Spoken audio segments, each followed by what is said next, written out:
Good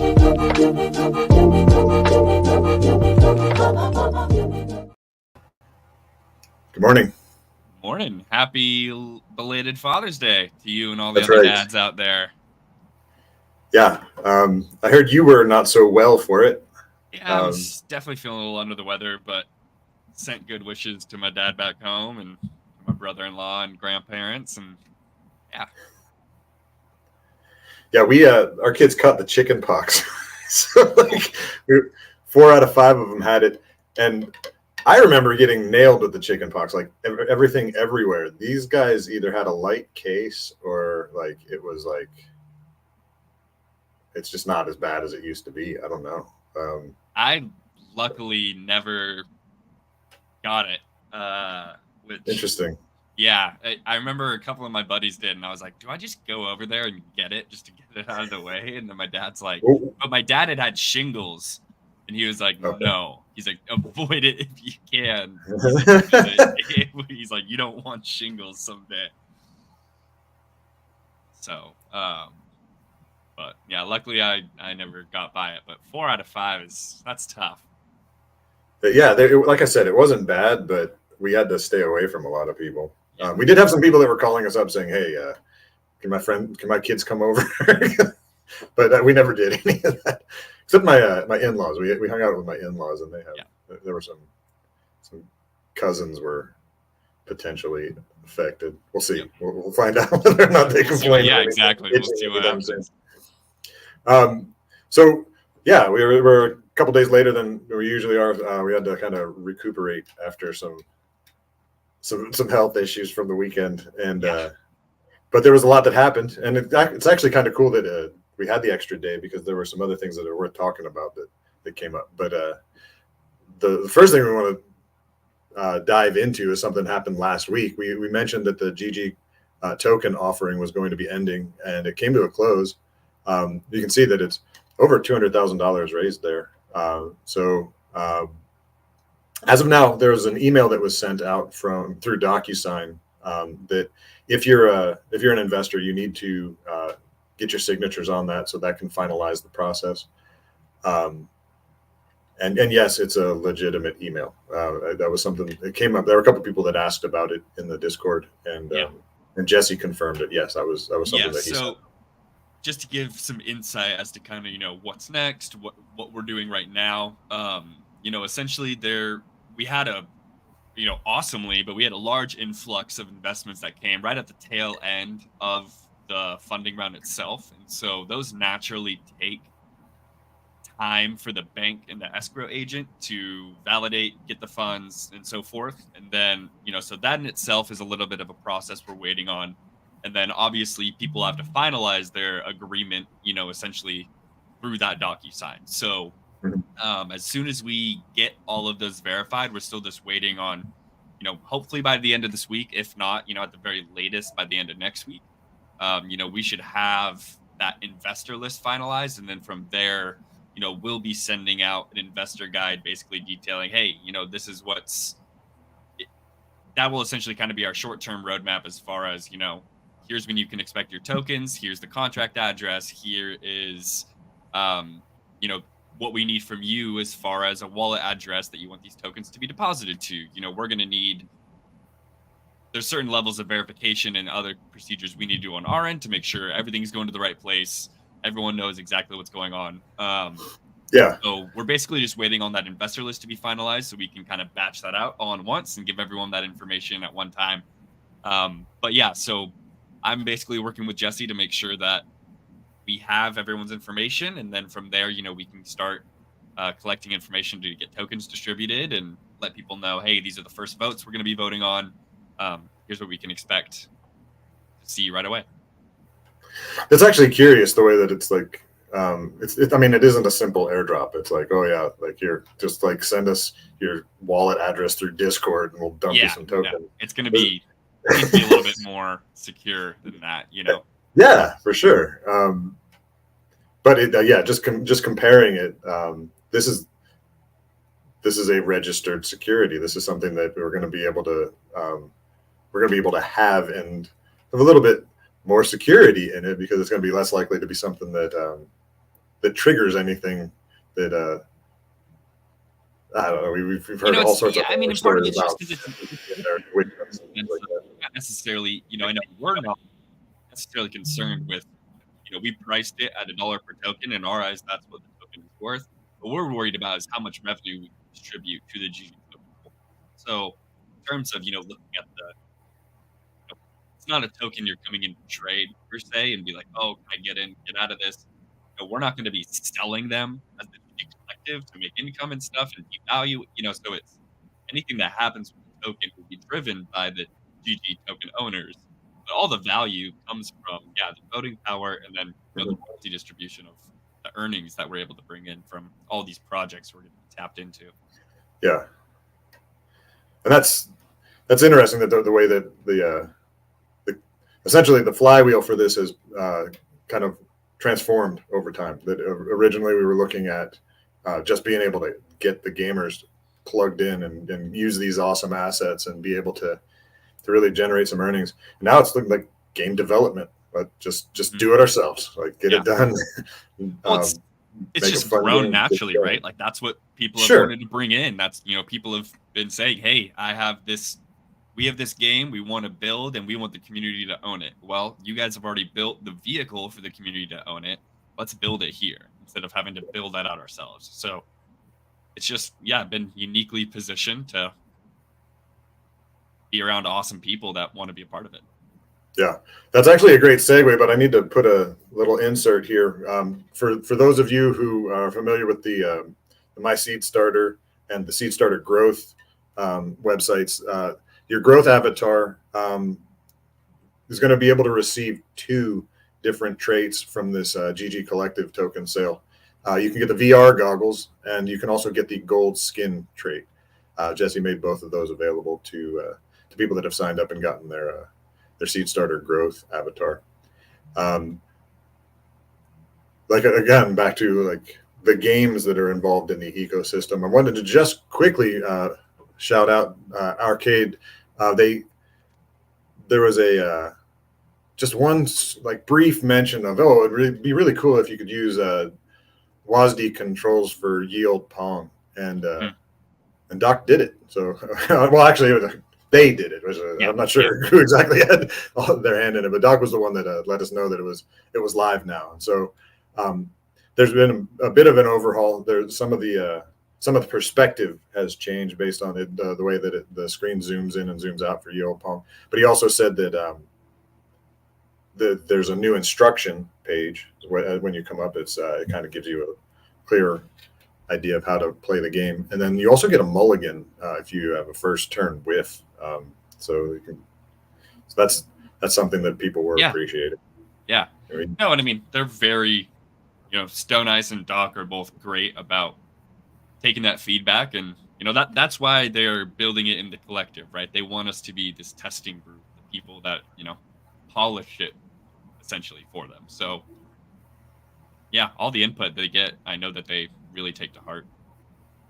Well, yeah, and obviously, I mean, this is something that just came up, and someone, hey, can we do this? And they're like, sure can. Here you go. So that's good news. That's good. That's a good relationship between the community and the developers. For sure. Another community, another developer, the NFTD team, and I just saw that this is fantastic. I just saw that Cryptogram posted that they have received their reward for the hackathon. Yeah. So they got it. That's they great. Did get it. That gives funny. That gives them a lot to work with. It did end up coming in Gala, not in USDT, like it was said in the, but it's, I mean, they got it. I know that the team is happy, everything's. Yeah. No complaints if you get paid, right? So at this point. Yeah, and that gives them a lot to work with there. That was a big win. For sure. Wanted to mention that they got a new alpha playtest out. This launched on last Thursday, and it starts to dig a little bit more into the lore that they're working with. They have 2 different central towers that you can start with. The 2 different bases, and then as I was playing, the resources are static. Each game they were in the same exact spot. Strangely enough, that when I was playing, they weren't in those spots. They were, in fact, it made it really difficult to get started because you had to really choose wisely, because or else you were going to end up not having one of the resources you needed to be able to produce towers. But very different art, very much improved art, and the gameplay runs the same. It gets fast and furious relatively quickly. You got those first couple rounds, and then you start getting hammered. It wasn't just they didn't just drop this play test and like leave it in our hands. They ended up talking a lot within the server about some of the other things that they're working on. We got some great art leaks for not just towers. They do have 10 towers that are going to be coming out that are going to be available for sale in the Hopia store to be purchased with Hopia. But in addition to those towers, they also were showing pictures of ships. Now, these ships are going to apparently be able to maneuver around the screen and aid in like the defense. We didn't get too much more about it than just like a kind of a brief snippet like that. But they've already spoken about the way that they're going to be developing this more into a PvP game in the long run. And Tim even went so far as to say that the game mechanics are going to transition to something more like a roguelike model instead of just the straight tower defense. And that will pave the way, they said, for things like barracks, troops, and then sigils, which can improve the power or the strength of your towers. There's all sorts of runway. There are all sorts of neat ideas that they're coming up with, and they seem to have a group on board that's really like eager to help them dive into it, play it, get the kinks worked out. So we're seeing a lot of action within the classic mode still, because they decided this past week that the winner of the classic mode was going to get an awesome T-shirt. Now, we had two different versions of this T-shirt show. So the T-shirt is apparently what Tim's wearing there, but people wanted a T-shirt with that image of him wearing the T-shirt, and so we'll see how many of those end up getting printed. I know Drew is really adamant about having that whole image on a shirt. He's like, I want you wearing the shirt on the shirt, though. And I was like, I also would rather have that shirt. So, oh, it's funny. We'll see. There's, like you said, I mean, that team is working insanely hard. There's so many different things we want to potentially do with it. First things first, they're trying to make a really awesome, fun game. There's obviously things that need to be fixed with NFTD. Like, it needs to be easier. It needs to be a little bit slower. Like, and we know all these things. Like, we can see them. You think so? I like the pace. It prevents you from like getting locked into these long like marathons. Or it's like what I think is something we've discussed is like a fast forward button, so it can be two paces. Like, you can kind of slow it down a little bit, or you can speed it back up. That way you have a little bit of time to get your stuff organized, and then okay, it's hammer time. Let's run it. There's a ton of different things that we're considering doing with it. But yeah, this is another alpha play test, right? Like, this is Graham is working 24/7 to code as much as he can to get this thing, polished and working. We have so much art we want to put in, and so, only so much can be done so quickly. So it's a labor of love for sure. Yeah, and it's looking good. It's a fun game. You can dive in, you can play. That's kind of what we've been looking for, right? And it's something you can enjoy, something playable. And the Hopia integration is still coming soon. Here we go. Tim says every new mechanic we add in will add a little more to do and increase the player's power. Right there. They're just stepping like one step at a time, kind of increasing what you're able to do within the game. Types of things that I hope they don't increase like the the difficulty stuff. I hope they don't start throwing like UFOs. I remember that in Space Invaders. You have the normal thing where you're, and then all of a sudden those UFOs start going across the screen and they're shooting back at you, and it's like, I guess you could do that. Oh, need to jack up what was that? More towers. Need to jack up the amount of resources a ton. Yeah, that is something. It's kind of painful sitting there waiting to be able to put that tower down sometimes, but again, that adds to the challenge of it. I mean, everybody's going to adapt to whatever it is that is made available, and if you don't like it, then that just means that you need to get better or get mocked. Like, get good, dude. Get good, yeah. On the topic of releasing things incrementally, this happened just yesterday, so we're going to kind of throw this in ad lib. We had Pixels, which is one of the games that doing incredibly well for blockchain gaming. We talked about it a couple different times. We put out a couple articles. They launched their Chapter 2 just yesterday, and it's got some major overhaul. But even there, it's like even though a lot of the game transitioned, they're talking about so much more that they're going to be putting into it, that it's going to be this slow leak of things like new challenges. And right here you can see this is the normal like kind of landing spot when you come into the game. It used to have a big fountain there. Now they've replaced the fountain with that hot air balloon that used to be up in the carnival. And you can click on that hot air balloon to travel to your spec, which is like the non-NFT land that you can work on. A lot of things moved around. So anyone that hasn't been playing recently, they're going to get into the game, and you're going to see that there's things aren't where they used to be. They've shifted things. They've kind of tightened it up. And I can remember there was a big loop I had to run in order to gather some things in the common area, and now they kind of like condensed it into a couple different places, which is nice. The crafting thing that you saw there, you were looking at a tier 1 craft. They've now established 4 different tiers of all the different skills that you can work with, and they've changed a lot of the recipes. Like there are some recipes that just aren't there, and maybe it's because they've shifted them to different tiers. But I know that I've collected a bunch of eggs, and there's nothing that I can craft right now that takes eggs. So it's like, that's kind of, so they're just sitting in my inventory waiting for me to find something to do with them.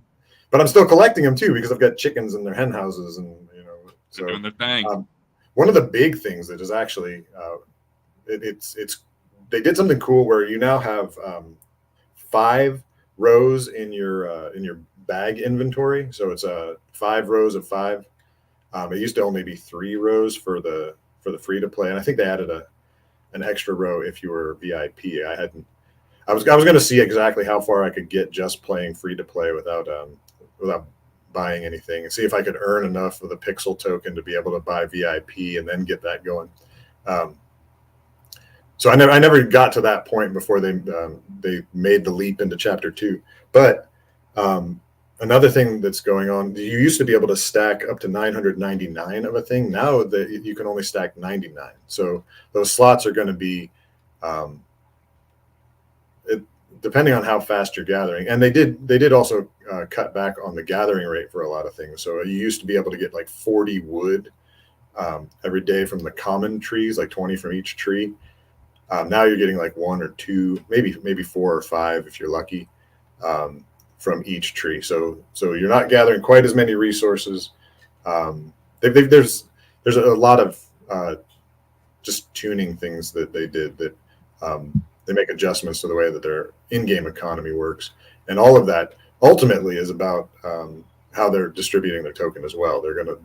That's all the things that you can do in the game that would allow you to craft things to finish the missions that earn you the token. Those are all things that they're watching very closely, and they want to make sure that they're creating a strong enough longevity for the economy itself. They're pulling all the different levers, and they've got quite a few.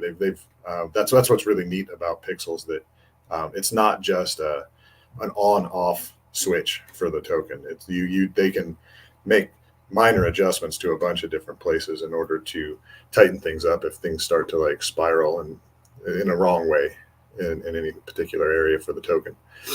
So that's Pixels. That just came out yesterday, and again, like I said, that was just kind of like shoot from the hip on letting you guys know about that one. If you have been playing, there's a bunch of new skills you've probably seen that metal crafting and things like that. So you'll probably want to dive in and get as far down those skill trees as you can, as fast as you can.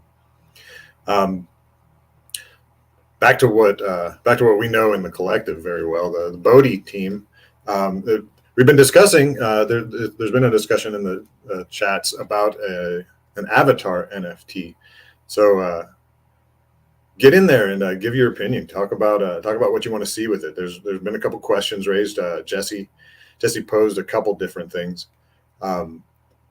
let's get some feedback. Let's see what we can do with this, because it would be the first step from the team itself that would give utility to the token. Now the secondary utility, as far as like what that avatar token would do, that would be further development, but just to get that thing minted and into the hands of Bodhi owners, that's definitely something where you can just spend the token to get something. So immediate utility kind of thing.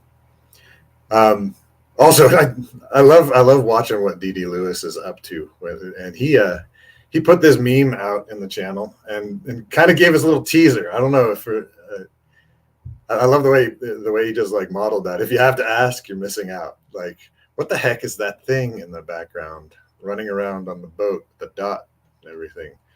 It was actually a little. He sniped some alpha from Jason Hughes over in the Outcast or the Mooncast channel. So gotta figure out how to get this shared real quick. Yeah, apparently last week Angel was working with motion matching, and they said they've been banging their head against the wall to try to find the best way to do it, the most efficient way. And apparently he just kind of stepped back and found something simple and elegant. And Jason posted this video right there in the chat for us, so we could kind of get a picture of where they're at. He said this is not the actual image of their character models. This is just kind of a stock model, but the motion will work just as fluidly. It's just amazing to see the transitions, the momentum change, the shadow. All of that is just like really crisp. And so they already have that stood up and ready to go. They just import their own graphic quality and get it underway. Another integration, the blockchain integration is taking a bunch of steps forward. Eric let us know that he's working on items being minted from the game directly to player wallets. So that last week we had looked at some of the other stuff that he was doing. He was passing NFTs back and forth with the test chain that he was working with. That seems to be stepping forward at a really agreeable pace. That all the blockchain integration and interaction it seems to be falling into place the way that they want it to. And additionally, they're working. They've got the art style. They're happy with what they're seeing, but they're not quite locked in. And they said that they're going to have to wait a little bit longer to get a look at the art Bible. But they're still kicking out a bunch of different stuff, whether it's craft items, weapons, things like that, and the characters themselves. They were talking about the difference between 4.5 heads tall versus 5 heads tall. And Jason said he's going to see about getting posting a video that kind of gives a breakdown of what the difference is and why that matters for people that are developing games like this. One of the other games that's near and dear to the collective, Star Atlas, they had their Atlas brew last Wednesday, and they discussed crew members. So they had the crew pack sales not too long ago, and and they wanted to kind of focus in and let us know what to expect from these crew members. Now, you do have crew members that come with your ships, but these packs just gave you new crew members that were independent of a ship that you can work with, whether you're using them for crafting at, say, like the Central Space Station, or just like focusing on leveling them up in a certain way so that they're going to be effective on the ships that you're using. Blake, if you can get that image up, we've got this. They've got a neat little. It's not really letting me. Neat little chart that just kind of shows the different aptitudes. So they're calling them aptitudes. Essentially, your skills are your aptitudes. They have 8. The link you gave me, I can't open. Oh, okay. Well, that's not ideal.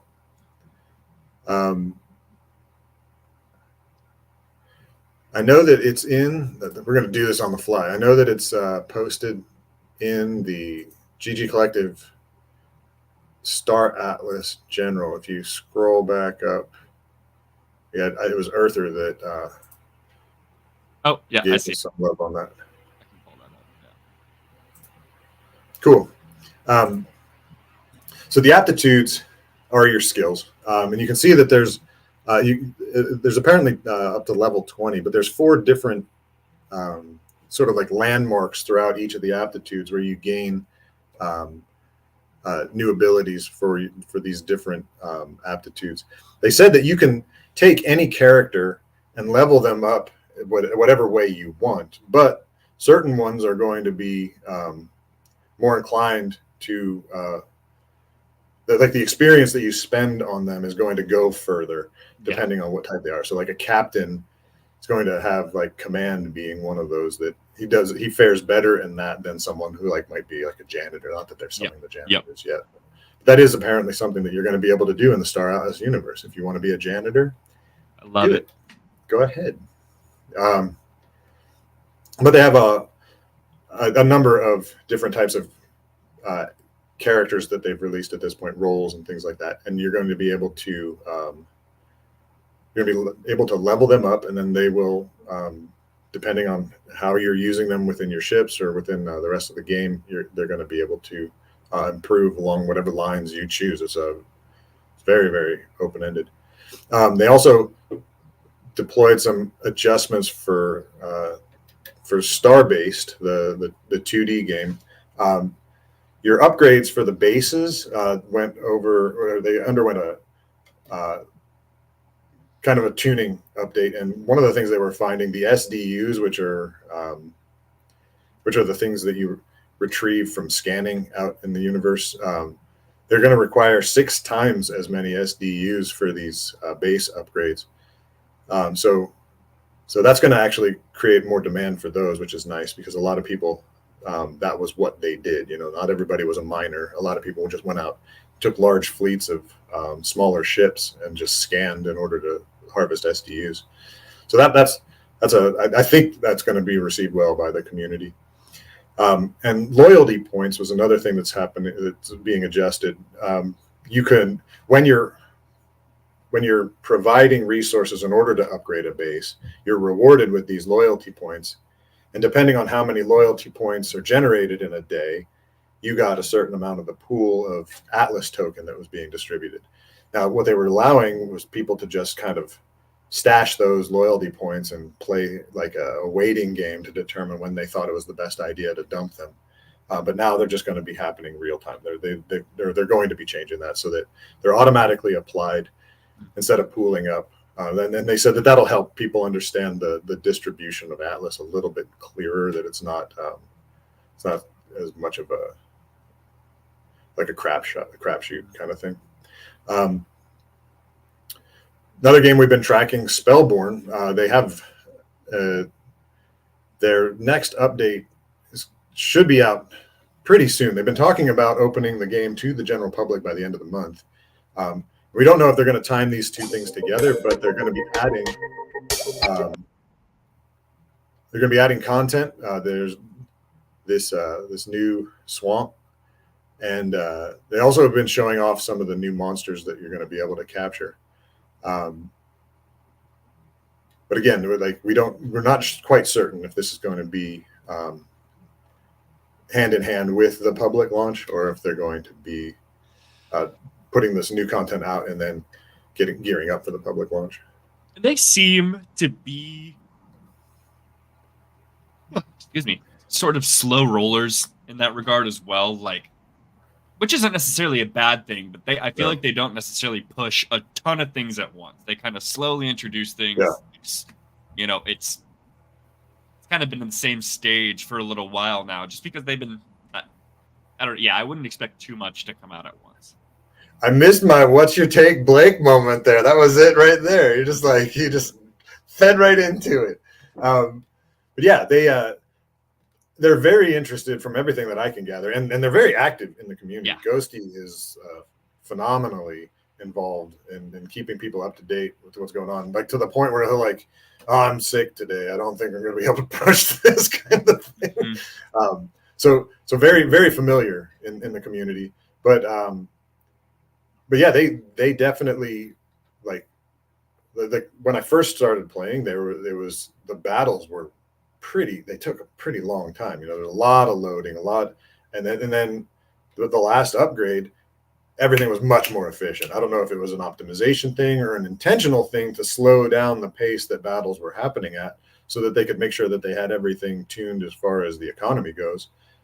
Either way, they felt confident. They took the step forward, and now we're seeing like these things are flowing very well. And I'm sure they're finding things on their end that we don't even see. Stuff that even if we don't notice a glitch or anything hanging up, they might immediately recognize, either this is something that has scalability issues, or just something back end that is like, we got to take care of this.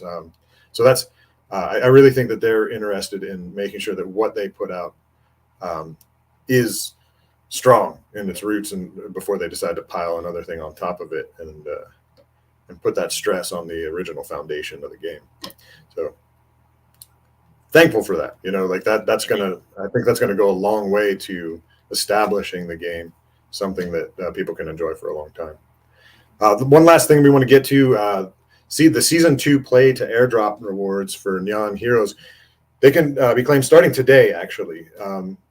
So you'll want to make sure you go to the right links. But I would definitely suggest going right into their Discord and using the links that they give you in order to get there, if you don't already have them saved as like a bookmark or something like that. But Season 1 rewards have gone out, and there were 22.5 million Neon tokens for Season 1. Season 2 is only going to have a pool of 5 million tokens, but that's kind of what was expected. They were going to heavy at the front end on distribution, and then slowly taper until it's until everything's in the wild. One of the things about the Season 1 distribution, they said about 3.75 million tokens went unclaimed. And so they're going to just put them right back into the community pool. So that's kind of cool. Unfortunate for some people, because that's 3.75 million tokens that didn't get claimed. Yeah. But you kind of wonder if those were actual people. Maybe they were just bots that got overlooked or something. Yeah, could be. Or people who didn't, forgot, or... there's that too. How you forget, but if enough people had a little bit and forgot, I don't know how many active users they have on a daily basis. Well, again, they top 30 Epic Games Store. That was they had a lot of people that were playing.